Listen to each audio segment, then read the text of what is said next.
اور یہ بات ذہن میں رکھو، بغیر ضرورت کے انگلش نہ بولا کرو، بلا ضرورت کے انگلش نہ بولو، بلا ضرورت اپنے بچوں اور بچیوں کو انگلش مت سکھاؤ، اپنی اولاد کو عربی سکھاؤ، ضرورت ہے تو اپنی زبان سکھاؤ۔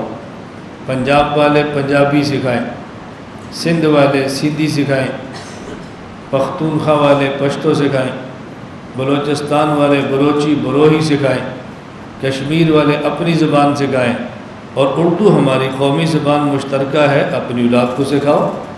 بچپن سے منہ ٹیڑھا کرنا مت دکھاؤ ان کو، جب بڑے ہوں گے ٹیڑھا کرنے کا سلیقہ آئے گا تو منہ ٹیڑھا کر لیا کریں گے۔ اتنا پریشان نہ ہوا کرو۔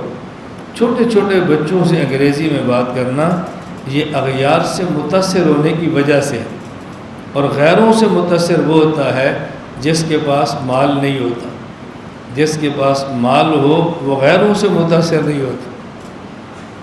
اللہ کی قسم اٹھا کر میں کہہ رہا ہوں، اللہ کی قسم اٹھا کر کہہ رہا ہوں، جو دولت اللہ نے مومن کو دی ہے وہ دنیا کے کفار کے پاس نہیں ہے۔ پھر ہم کسی سے متاثر کیوں ہوں؟ متاثر ہونا اور بات ہے اور ضرورت ہونا اور بات ہے۔ انگلش کی جب ضرورت ہو انگلش میں بیان کرو، بات کرو، انگلش لکھو، اور جب ضرورت نہیں ہے اپنی زبان استعمال کرو۔ غیروں سے متاثر کیوں ہوتے ہو؟ غیروں سے متاثر کیوں ہوتے ہو؟ خواہ غیروں سے متاثر نہیں ہونا چاہیے۔